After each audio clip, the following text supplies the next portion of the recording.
Akashvani Devikulam spice FM.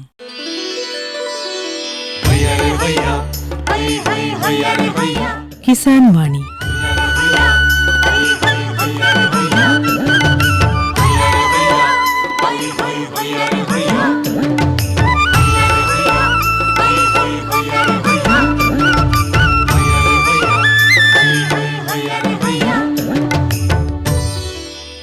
എല്ലാ ശ്രോതാക്കൾക്കും കിസാൻ വാണിയിലേക്ക് സ്വാഗതം.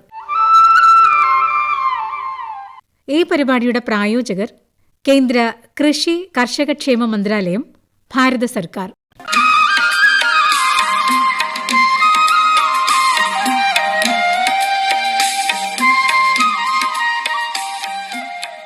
പ്രിയ ശ്രോതാക്കളെ, ഇന്നത്തെ കിസാൻ വാണിയിലേക്ക് സ്വാഗതം.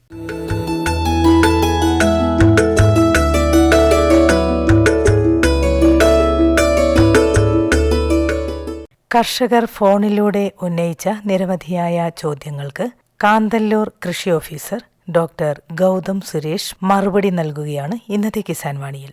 നമസ്കാരം, ഞാൻ ഡോക്ടർ ഗൗതം സുരേഷ്, കാന്തല്ലൂർ കൃഷി ഓഫീസറാണ്. ഇന്നത്തെ വിഷയമെന്ന് പറയുന്നത് ആധുനിക പച്ചക്കറി കൃഷി, സംശയങ്ങളും സാധ്യതകളും. പരമ്പരാഗതമായ കൃഷി മാതൃകകൾ മറികടന്ന് സാങ്കേതിക വിദ്യ, നൂതന കൃഷിരീതികൾ, സുസ്ഥിരത എന്നിവയെ അടിസ്ഥാനമാക്കിയ കൃഷിരീതിയെയാണ് ആധുനിക കൃഷി എന്നതുകൊണ്ട് ഉദ്ദേശിക്കുന്നത്. കാലാവസ്ഥാ വ്യതിയാനം, വിഭവങ്ങളുടെ കുറവ്, കാർഷിക മേഖലയിലെ തൊഴിലാളികളുടെ ക്ഷാമം തുടങ്ങിയ പ്രധാന പ്രശ്നങ്ങൾക്ക് മുന്നിൽ കൃഷി ലാഭകരമാക്കുവാനുള്ള ഒരു പോംവഴി കൂടിയാണ് ആധുനിക കൃഷി. അതിൽ കൃത്യതാ കൃഷിയാണ് കേരളത്തിൽ ഏറ്റവും പ്രചാരത്തിലുള്ളത്. വേണ്ടത് വേണ്ടത്ര, വേണ്ടിടത്ത്, വേണ്ട സമയത്ത് നൽകിക്കൊണ്ടുള്ള ഒരു കൃഷിരീതിയാണിത്.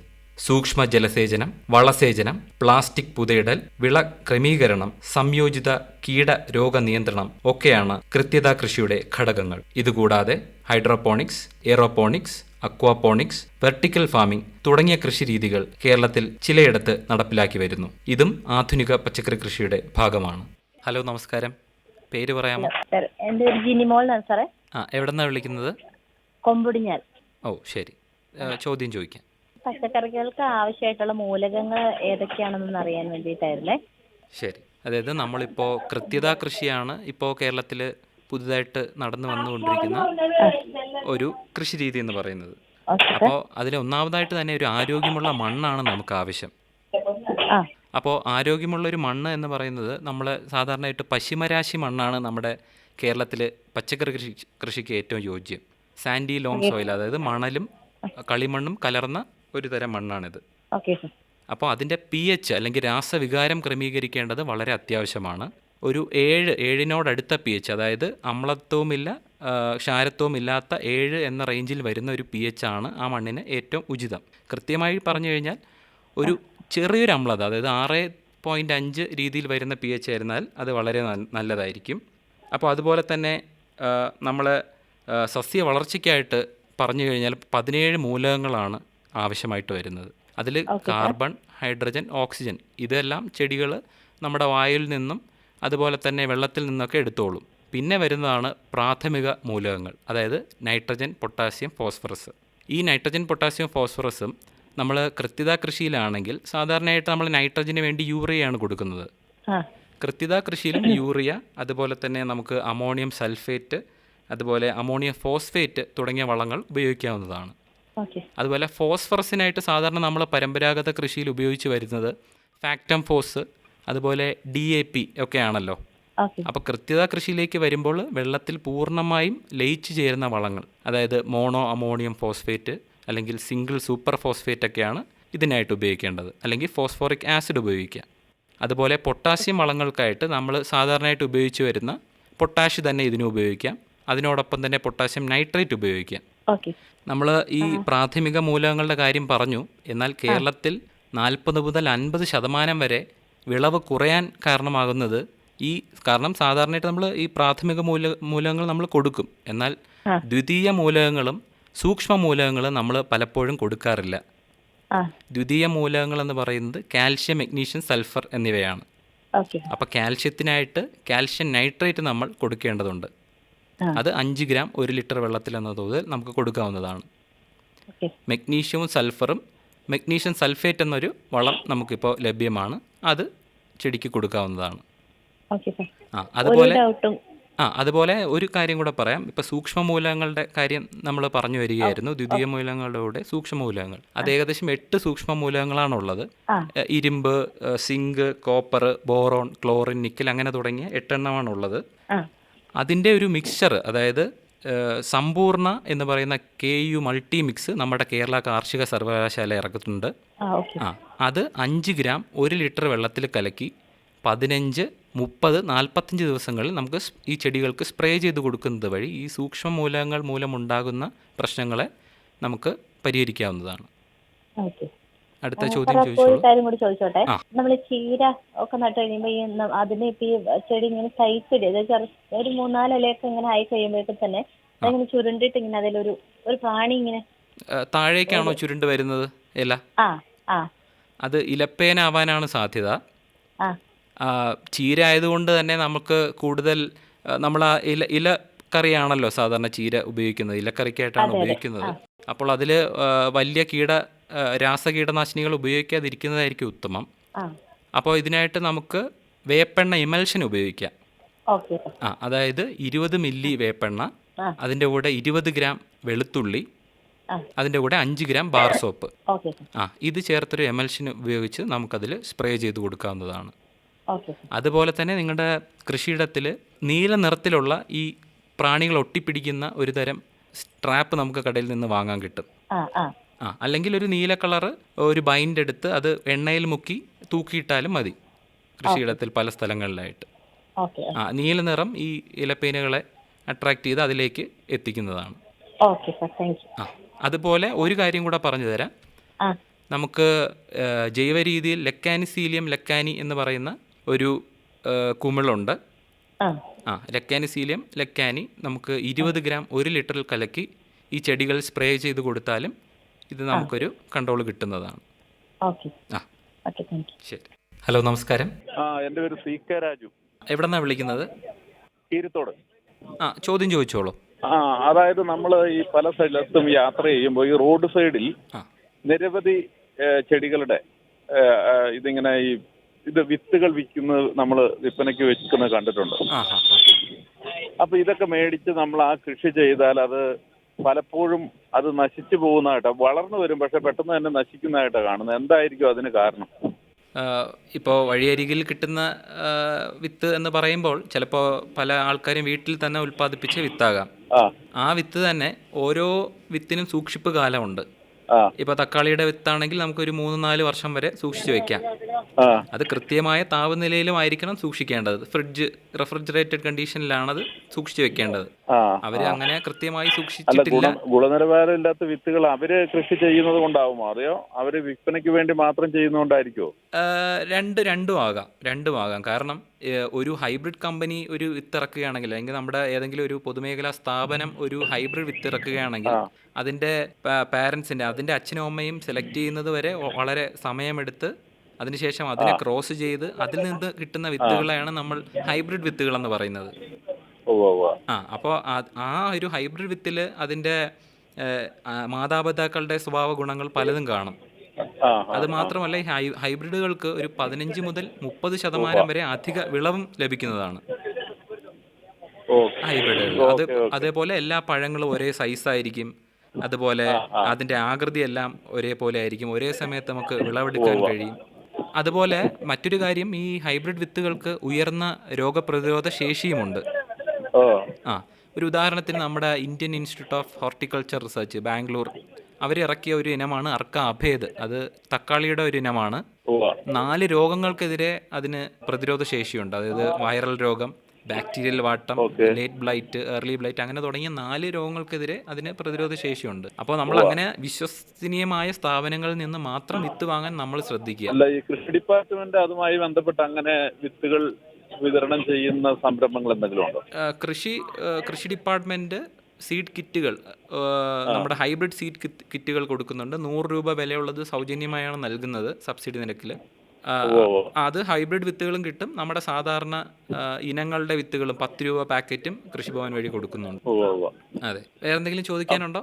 അപ്പോൾ okay, thank you. Thank you. ശരി.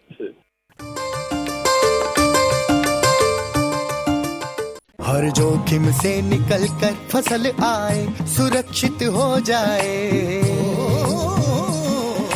फसल बीमा से हर किसान अब आत्मनिर्भर हो जाए। संकट के समय प्रधानमंत्री फसल बीमा योजना किसानों के लिए वरदान है। अब सूखा पड़े या बाढ़ आ जाए कोई डर नहीं, अब ओले पड़े या कीट पतंगे फसल खा जाए कोई फिक्र नहीं, क्योंकि हमने लिया है प्रधानमंत्री फसल बीमा। बुआई से फसल कटाई तक हर जोखिम का दावा, न्यूनतम प्रीमियम पर अधिकतम भुगतान का वादा। योजना से हर साल जुड़ रहे हैं 5 करोड़ से ज्यादा किसान। अब आपकी है बारी। नजदीकी कृषि कार्यालय, सहकारी समिति, बैंक शाखा, अधिकृत बीमा कंपनी या जन सेवा केंद्र में स्वेच्छा से करा सकते हैं पंजीकरण। फसल बीमा पोर्टल या फसल बीमा ऐप द्वारा भी कराया जा सकता है पंजीकरण। प्रधानमंत्री फसल बीमा योजना, आपकी फसलों का संपूर्ण सुरक्षा कवच। कृषि एवं किसान कल्याण मंत्रालय, भारत सरकार। ഹലോ, നമസ്കാരം. പേര് പറയാമോ? എനിക്ക് കൃഷിയെ സംബന്ധിച്ച് ചില സംശയങ്ങളുണ്ടെന്ന് ചേട്ടാ, ചോദിക്കാൻ പേര് വേണ്ടിയിട്ടാണ്. ഒന്ന് പറയാമോ? എന്തോ? പേര് പറയാമോ? പേര് ഡൊമിനിക്ക്. ഡൊമിനിക്. സ്ഥലം എവിടെയാ? സ്ഥലം അടിമാലി. അടിമാലി. ശരി, ഇനി ചോദ്യം ചോദിച്ചോളൂ. സാറേ, ഈ നമ്മുടെ ഈ പച്ചക്കറിയൊക്കെ ഈ സമയത്ത് നട്ടിട്ടെ ആ അതിനൊരു ഒരു പ്രസരിപ്പില്ല, ഇങ്ങനെ ഒരു മഞ്ഞപ്പ് പോലെ കളറ്. ഏത് ചെടിയാ നട്ടത്? കോളിഫ്ലവർ ഉണ്ട്, പച്ചക്കറി, തക്കാളി ഉണ്ട്. കോളിഫ്ലവർ ആണ് നട്ടിരിക്കുന്നത് അല്ലേ? ഇപ്പൊ എത്ര നാളായി ഇത് നട്ടതിന് ശേഷം? നട്ടിട്ട് 1.5 മാസം.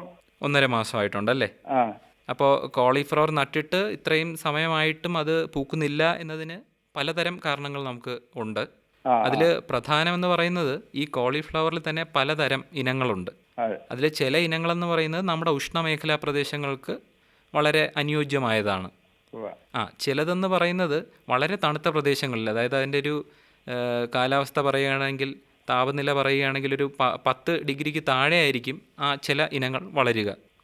അപ്പോൾ നമുക്ക് കിട്ടിയ, നമ്മൾ എങ്ങനെ തൈ വാങ്ങുകയായിരുന്നോ അതോ വാങ്ങിയതാണ്? അപ്പോൾ നമുക്കറിയാൻ പറ്റില്ലല്ലേ ഏത് ഇനമാണെന്നെങ്കിലും. നമുക്കങ്ങനെ ആദ്യമായിട്ട് നോക്കാന്ന് മേടിച്ചത്. ഓ ശരി. അപ്പോൾ നമ്മൾ ഇനത്തെ കുറിച്ചൊന്നും വലിയ ധാരണയില്ലായിരുന്നു. ശരി, അതാ ഞാൻ പറഞ്ഞത്. നടുമ്പോൾ തന്നെ നമ്മൾ ഇത് നമ്മുടെ ഉഷ്ണമേഖല സ്ഥലങ്ങളിൽ വരുന്നതാണോ എന്ന് നമ്മളൊന്ന് ഉറപ്പാക്കേണ്ടതാണ്. അതുകൊണ്ട് തന്നെ നമ്മൾ ഈ തണുത്ത മാസങ്ങളിലാണല്ലോ നടുന്നത്. ഒക്ടോബർ നവംബർ കാലത്താണ് നമ്മൾ കോളിഫ്ലവർ നടുന്നത്. നമ്മുടെ ഈ ഉഷ്ണമേഖലാ പ്രദേശങ്ങളിൽ വരുന്ന കോളിഫ്ലവർ എന്ന് പറയുന്നത് വളരെ നേരത്തെ തന്നെ പൂക്കുന്ന ഇനമാണ്. അതൊരു 4 ആഴ്ച പ്രായമാകുമ്പോഴാണ് സാധാരണ നമ്മൾ ഇതിൻ്റെ വിത്ത്, കടുകിൻ്റെ വിത്ത് പോലെ തന്നെയാണ് ഈ കോളിഫ്ലവറിൻ്റെ വിത്ത് ഇരിക്കുന്നത്. ഇതിട്ടൊരു 4 ആഴ്ച കഴിയുമ്പോൾ, വിത്തിട്ട് 4 ആഴ്ച കഴിയുമ്പോൾ ഒരു 4-5 ഇല പരുവത്തിലാണ് നമ്മൾ നടുന്നത്. കൃഷിഭവനിൽ നിന്നാണോ ഈ ഇത് കിട്ടിയത് തൈ? കൃഷിഭവനിൽ നിന്ന് വേറൊരാള് മുഖാന്തരം നമുക്ക് തന്ന. അപ്പോൾ കൃഷിഭവനിൽ നിന്ന് വാങ്ങിയിട്ട് ഉടനെ നട്ടോ? കുറച്ച് ദിവസം വെച്ച് നനച്ചിട്ടൊക്കെയാണ്. അവിടെയും ഒരു പ്രശ്നമുണ്ട്. നമ്മൾ ഈ കോളിഫ്ലവറിൻ്റെ തൈകളോ അല്ലെങ്കിൽ ക്യാബേജിൻ്റെ തൈകളോ അത് നടാൻ പാകമായ അതിൻ്റെ വേര് വളർച്ചയെല്ലാം പൂർണ്ണമായതിനു ശേഷമാണ് നമ്മുടെ കയ്യിൽ കിട്ടുന്നത്. അപ്പോൾ അതിനുശേഷം നമ്മൾ വീണ്ടും അത് നമ്മുടെ കയ്യിൽ കുറച്ച് നാൾ വെച്ചിരുന്നു കഴിഞ്ഞാൽ ഇങ്ങനെ ഒരു ഭവിഷ്യത്തുണ്ടാവും. കാരണം അത് ഈ ചെടി വളരും, ഇനി കുറച്ച് നാൾ അത് നീണ്ടു വന്നിട്ട് അറ്റത്തൊരു ബൾബ് പോലെ ഒരു ചെറിയ രീതിയിലാണ് ആ ഭക്ഷ്യയോഗ്യമായ ഭാഗത്തിൻ്റെ കർഡ് എന്നാണ് പറയുന്നത്. വളരെ ഒരു ചെറിയ കർഡ് മാത്രമേ അത് ഉണ്ടാവാൻ സാധ്യതയുള്ളൂ. അതുപോലെ ഇതിന് ഞാൻ പറഞ്ഞല്ലോ പല കാരണങ്ങളുണ്ട്. ഇതുപോലെ നൈട്രജൻ്റെ അളവ് കുറഞ്ഞാലും. ചേട്ടാ, എന്തൊക്കെ വളമാണ് കൊടുത്തത്? വളം ചാണകം അടിസ്ഥാനമായിട്ട്, ചാണകമായിട്ട് പിന്നെ രാസവളം ഫാക്ടംബോസ് കൊടുത്തിട്ടുണ്ട്. അപ്പോൾ നൈട്രജൻ്റെ അളവ് കുറവാൻ സാധ്യതയില്ല. അപ്പോൾ ഇപ്പോൾ ഈ വാങ്ങിയിട്ട് അത് വെക്കാൻ കുറച്ച് ലേറ്റായതാവണം ഇത് പൂക്കാതിരിക്കാനുള്ള ഒരു കാരണമായിട്ട് എനിക്ക് തോന്നുന്നത്. അപ്പോൾ ഇനി അടുത്ത് ശ്രദ്ധിക്കേണ്ടത്, ഒന്ന് നമ്മുടെ ഉഷ്ണമേഖലാ പ്രദേശങ്ങൾക്ക് പറ്റിയ ഇനങ്ങൾ എടുക്കുക, അതുപോലെ വാങ്ങിയ ഉടനെ തന്നെ ഈ ചെടി നടുകയും വേണം. ഈ 2 കാര്യങ്ങൾ ശ്രദ്ധിക്കുക. ഓ, താങ്ക് യു. പിന്നെ തെങ്ങിനെ നമുക്ക് പൂക്കുന്നുണ്ട്, പൂങ്കൊല വരുന്നുണ്ട്, അതിൽ ചൊട്ട പിടിക്കുന്നില്ല, മച്ചിങ്ങ പിടിക്കണില്ല, വല്ല അടിസ്ഥാന വളത്തിന്റെ വല്ല? അത് പല കാരണങ്ങൾ കൊണ്ട് ഇത് ഉണ്ടാവാം. ഇപ്പൊ ചേട്ടാ, എന്തൊക്കെ വളങ്ങളാണ് കൊടുത്തിട്ടുള്ളത്? ഈ പറഞ്ഞ പോലെ തന്നെ നമ്മൾ ഫാക്ടംബസും ചാണകമൊക്കെയാണ് കൊടുക്കുന്നത്. നമ്മുടെ പൊതുവെ പറഞ്ഞു കഴിഞ്ഞാൽ നമ്മുടെ കേരളത്തിന്റെ മണ്ണുകൾ ഒരു അമ്ല സ്വഭാവമുള്ള മണ്ണാണല്ലോ. അതുകൊണ്ട് തന്നെ potassium, magnesium, sulphur, calcium, boron എന്നീ മൂലകങ്ങൾ, എന്നീ 5 മൂലകങ്ങളുടെ കുറവ് സാധാരണയായിട്ട് കാണാറുണ്ട്. പിന്നെ തെങ്ങ് എന്ന് പറയുന്ന വിളയിൽ പൊട്ടാഷ് നമ്മുടെ സാധാരണ ചെടികളെക്കാളും പൊട്ടാഷ് കുറച്ച് അധികം വേണ്ട ചെടിയാണ്. അപ്പോൾ പൊട്ടാഷ് കൊടുത്തിട്ടുണ്ടല്ലോ ഇപ്പോൾ? പൊട്ടാഷ് ഫാക്ടംബോസാണ് ഇട്ട് കൊടുത്തത്. ഇല്ല, അത് ഇട്ടിട്ട് കാര്യമില്ല. കാരണം പൊട്ടാഷിൽ നമുക്ക് നൈട്രജനും ഫോസ്ഫറസും മാത്രമേ കിട്ടുന്നുള്ളൂ. അപ്പോൾ ഞാൻ പറഞ്ഞില്ലേ, തെങ്ങ് എന്ന വിളയ്ക്ക് ഏറ്റവും കൂടുതൽ ആവശ്യം പൊട്ടാഷാണ്. അപ്പോൾ ഇപ്പോൾ ഈ സമയത്ത് ഒരു 800 ഗ്രാം പൊട്ടാഷ് ഇട്ടോളൂ ഒരു തൈക്ക്. അതെ, ഒരു തെങ്ങിന്. അതുപോലെ തന്നെ ബോറോൺ എന്ന മൂലകവും വളരെ പ്രധാനമാണ്. നമ്മുടെ കേരളത്തിൽ ബോറോൺ വളരെ കുറവാണ്. അപ്പോൾ അത് നേരിട്ട് വളക്കടയിൽ നിന്ന് മേടിക്കാൻ കിട്ടുമോ സാറേ?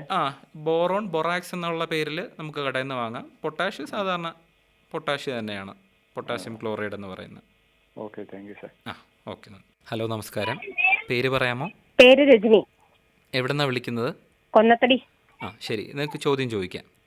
സാറേ, നമുക്ക് സാധാരണ ജൈവ കൃഷി പച്ചക്കറി ചെയ്യാനാണെങ്കിൽ നമ്മൾ അന്നേരം ഈ തൈ മേടിച്ചുകൊണ്ട് നമ്മൾ ആദ്യം ഇടേണ്ട വളങ്ങൾ ഈ ട്രൈക്കോഡർമയാണോ സ്യൂഡോമോണസ് ആണോന്ന്? ശരി. അപ്പോൾ നമ്മൾ ജൈവകൃഷി, ജൈവ രീതിയിൽ നമ്മൾ സാധാരണയായിട്ട് വീട്ടുവളപ്പിലൊക്കെ കൃഷി ചെയ്യുമ്പോൾ ജൈവകൃഷിയാണല്ലോ കൂടുതൽ ചെയ്തു വരുന്നത്. അപ്പോൾ അത് ചെയ്തു വരുമ്പോൾ നമ്മൾ ആദ്യമായിട്ട് ശ്രദ്ധിക്കേണ്ടത് കൂടുതലും നാടൻ ഇനത്തിലുള്ള വിത്തുകളാണ് കൂടുതലായിട്ടും നമ്മൾ ഉപയോഗിച്ച് വരുന്നത്. തൈകൾ പ്രോട്രയിലിട്ട് ചിലപ്പോൾ നമുക്ക് മുളപ്പിച്ചെടുക്കാം, അല്ലെങ്കിൽ മണ്ണിലിട്ട് മുളപ്പിച്ചെടുക്കാം. ആ മുളപ്പിക്കുന്നതിന് മുമ്പ് തന്നെ ഈ വിത്ത് നമ്മൾ സ്യൂഡോമോണസ് ലൈനിയിലൊന്ന് മുക്കണം. അതിനുശേഷമായിരിക്കണം ഈ വിത്ത് നമ്മൾ പാകേണ്ടത്. ഇനി വിത്ത് തയ്യാറായി അതൊരു തൈ ആയി കഴിയുമ്പോൾ, നടാൻ പാകമാകുമ്പോൾ ആ തൈയെയും നമ്മൾ ഇതുപോലെ സ്യൂഡോമോണസ് ലൈനിയിൽ മുക്കി വെച്ചിട്ട് വേണം നടാനായിട്ട്. അതെ.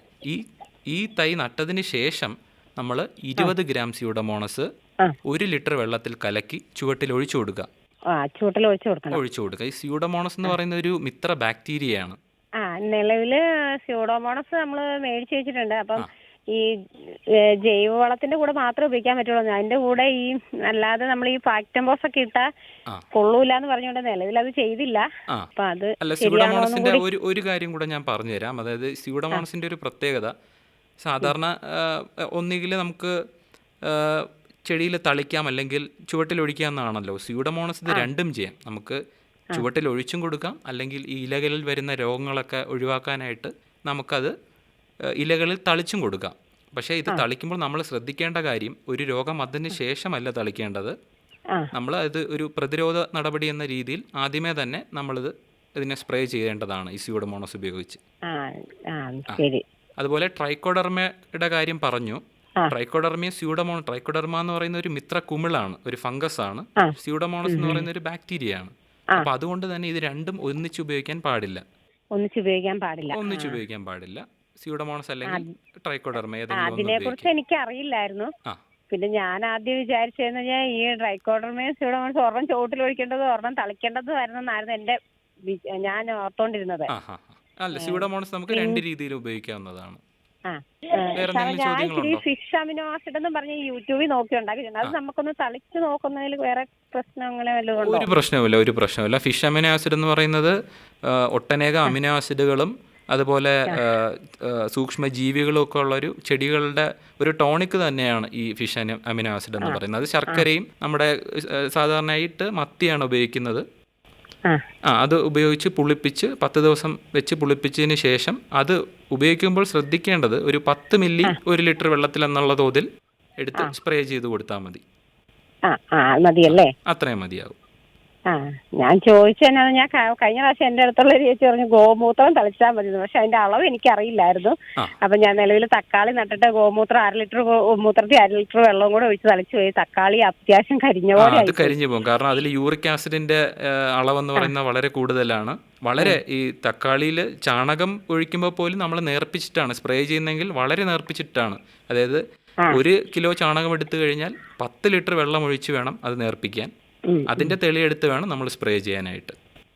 അത്യാവശ്യം എനിക്ക് കൃഷി എന്ന് പറഞ്ഞാൽ വീട്ടാവശ്യത്തിനുള്ള കൃഷി ഞാൻ ചെയ്യുന്നുണ്ട്. അപ്പൊ അത്യാവശ്യം രാസവളങ്ങൾ ഉപയോഗിക്കണ്ടെന്നൊരു ജൈവവളങ്ങൾ ഉപയോഗിച്ച് തന്നെ നമുക്ക് കൃഷി ചെയ്യാവുന്നതാണ്. ഇപ്പോൾ നമുക്ക് വേപ്പിൻ പിണ്ണാക്ക് ഉപയോഗിക്കാം, ചാണകം തന്നെ ഉപയോഗിക്കാം. അതുപോലെ വാം എന്ന് പറയുന്ന ഒരു ഞാൻ ചെടിക്ക് ഒഴിക്കുന്നത്. അപ്പൊ അതിന്റെ കൂടെ ഞാൻ ഇച്ചിരി ഫാക്ടംബോസും കൂടി ഇടാറുണ്ടെന്നുള്ളതേ ഉള്ളൂ. ഓ ശരി, ഞാൻ ഒരു കാര്യം കൂടെ പറഞ്ഞുതരാം. വാം എന്ന് പറയുന്ന ഒരു കുറച്ച് കുമിളുകളുടെ ഒരു ശേഖരമാണത് വാം എന്ന് പറയുന്നത്. വാസ്കുലർ ആർബസ്കുലർ മൈക്കോറൈസ എന്നാണ് അതിന്റെ ശാസ്ത്രീയമായി പറയുന്നത്. ഈ പച്ചക്കറികൾ നടുന്നതിന് മുമ്പ് ഒരു 5 ഗ്രാം വാം ആ കുഴിയിൽ ഇട്ടിട്ട് അതിന്റെ വേരിനോട് അടുത്ത് വേണം ഇടാൻ. നമ്മളൊരു ചെറിയ കുഴി എടുക്കുമല്ലോ പച്ചക്കറി നടുന്നതിന് മുമ്പ്, അവിടെ ഒരു 5 ഗ്രാം വാം ഇട്ട് കഴിഞ്ഞാൽ ഇതിന്റെ വേര് വളർച്ച നന്നായിട്ട് ഉണ്ടാവുകയും ആ മണ്ണിൽ നിന്ന് ഫോസ്ഫറസും ബാക്കിയുള്ള വെള്ളം വലിച്ചെടുക്കാനും ഒക്കെ ഈ വാം സഹായിക്കുന്നതാണ്. അപ്പൊ അടുത്ത പ്രാവശ്യം അതും കൂടെ ഒന്ന് പരീക്ഷിക്കൂ. നമുക്കത് എവിടെ നിന്ന് കിട്ടുമെന്നും കൂടി ഒന്ന് പറയുമോ? നമ്മുടെ KVKകളിലും ഗവൺമെന്റ് സെന്ററുകളിലെല്ലാം ഇത് കിട്ടുന്നതാണ്. ഇപ്പോൾ സാധാരണ കടകളിലും കിട്ടുന്നതാണ്. താങ്ക് യു സാറേ. ഓ നന്ദി. ശ്രോതാക്കൾ ഇതുവരെ കേട്ടത് കർഷകർ ഫോണിലൂടെ ഉന്നയിച്ച നിരവധിയായ ചോദ്യങ്ങൾക്ക് കാന്തല്ലൂർ കൃഷി ഓഫീസർ ഡോക്ടർ ഗൗതം സുരേഷ് നൽകിയ മറുപടി. ഈ പരിപാടിയുടെ 2ാം ഭാഗം അടുത്ത ശനിയാഴ്ച വൈകുന്നേരം 6:50 കിസാൻ വാണിയിൽ കേൾക്കാം.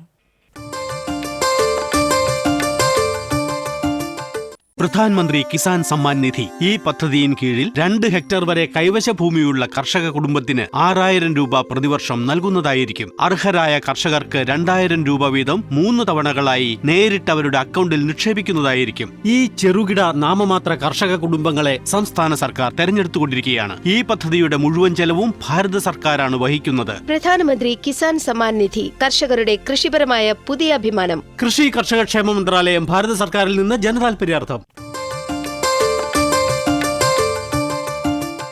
കിസാൻ വാണിയിൽ ഇനി കാർഷിക അറിവുകൾ കേൾക്കാം. മടിശീല നിറയ്ക്കും മധുരക്കനി മാംഗോസ്റ്റീൻ.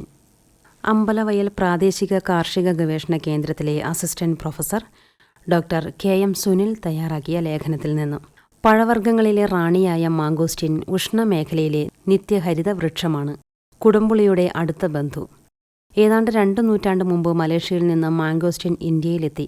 തെക്കേ ഇന്ത്യയിൽ മഴ ലഭിക്കുന്ന പ്രദേശങ്ങളിൽ ഇവ നന്നായി വളരുമെങ്കിലും വളരെ പരിമിതമായ സ്ഥലത്തെ ഈ വൃക്ഷം കൃഷി ചെയ്യുന്നുള്ളൂ. വിത്ത് വഴിയാണ് മാംഗോസ്റ്റീൻ്റെ പ്രജനനം. പാകമായ കായകളിൽ നിന്ന് പൂർണ്ണ വളർച്ചയെത്തിയ വിത്ത് വേർതിരിച്ച് 5 ദിവസത്തിനകം നടണം. വിളവെടുത്തയുടൻ നടുന്ന വിത്തുകൾക്ക് 96% മുതൽ മുളയ്ക്കൽ ശേഷിയുണ്ട്. ശീതീകരിച്ച് സൂക്ഷിച്ചാൽ 1 മാസം വരെ വിത്ത് കേടുകൂടാതെ ഇരിക്കും. 3 ആഴ്ച മതി വിത്ത് മുളയ്ക്കാൻ. കാലവർഷാരംഭത്തോടെ മരത്തിന് ചുറ്റും ആഴം കുറഞ്ഞ തടമെടുത്ത് അതിൽ ജൈവവളങ്ങളും പച്ചില വളങ്ങളും ഇട്ട് മൂടുക. 50 വർഷം പ്രായമായ മരങ്ങൾക്ക് ചാണകം 45 കിലോഗ്രാം, കപ്പലണ്ടി പിണ്ണാക്ക്, വേപ്പിൻ പിണ്ണാക്ക് ഇവയിലേതെങ്കിലും 2 അല്ലെങ്കിൽ 3 കിലോ, എല്ലുപൊടി 1-2 കിലോ ഇങ്ങനെ നൽകണം. രാസവളം 17:17:17 മിശ്രിതം മരം ഒന്നിന് 1 കിലോഗ്രാം എന്ന നിരക്കിൽ മേൽവളമായി ഇടാം. ഇലകൾ, വാഴപ്പിണ്ടി, തൊണ്ട് ഇവ കൊണ്ട് തടത്തിൽ പുതയിടാം. വേനൽക്കാലത്ത് ഇടയ്ക്ക് നനയ്ക്കണം.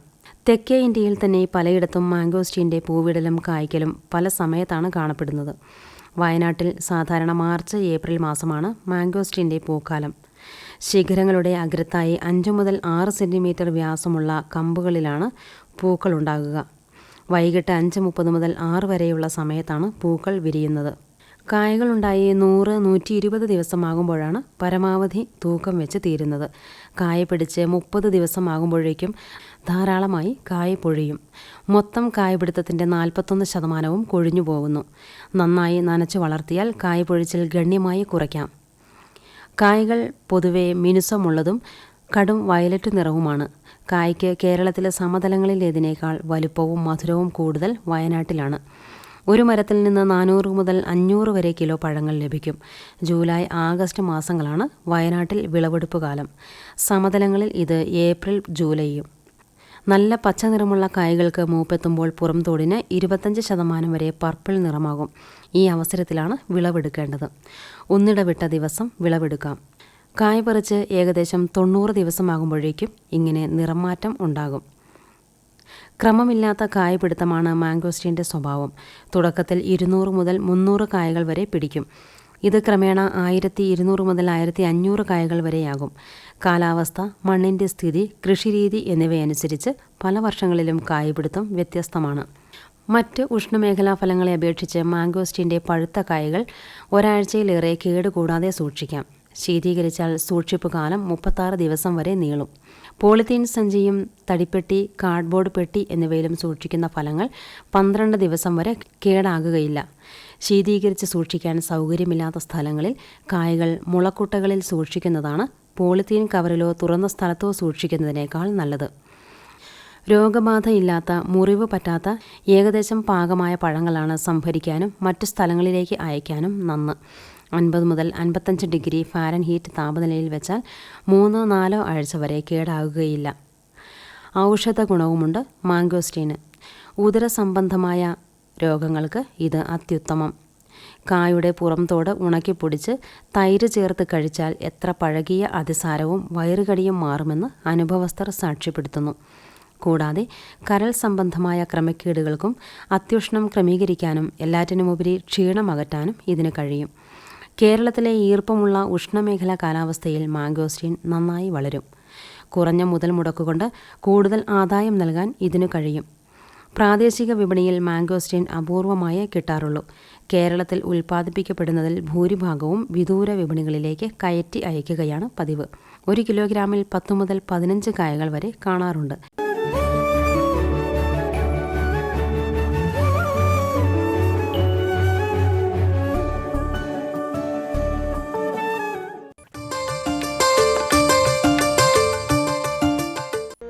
सूखा हो या बेमौसम की बरखा हो, कीड़ा लगे खेत में या दुविधा हो, बहुत ही कम प्रीमियम पे पूरी हो भरपाई, फसल बीमित रहे कटाई के बाद भी भाई। हाँ, ऋणी या अऋणी अब हर किसान लाभ उठाए, एक मौसम कदर है सब किसान बीमा कराए, प्रधानमंत्री फसल बीमा योजना से हर किसान मुस्काए। कृषि और किसान कल्याण मंत्रालय द्वारा किसान हित में जारी.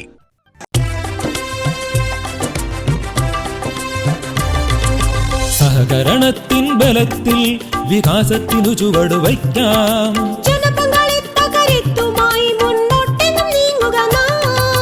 ജനകോടിയിൽ ഈ വിപ്ലവം ഉണർത്തിയല്ലോ വിശ്വാസം. നാം ഒത്തുചേർന്ന വികാസത്തിനെ പതാക പറത്തിടാം. സഹകരണം നമ്മുടെ വികാസത്തിൻ പ്രതീകം. പുതുയുഗത്തിൽ സഹകരണം കാണിന്റെ പ്രധാനം. കൃഷി മന്ത്രാലയം, ഭാരത സർക്കാരിൽ നിന്ന് ജനതാൽപര്യാർത്ഥം. ഈ പരിപാടിയുടെ പ്രായോജകർ കേന്ദ്ര കൃഷി കർഷകക്ഷേമ മന്ത്രാലയം, ഭാരത സർക്കാർ. എല്ലാ കിസാൻ വാണി ശ്രോതാക്കൾക്കും കൂപ്പുകൈ.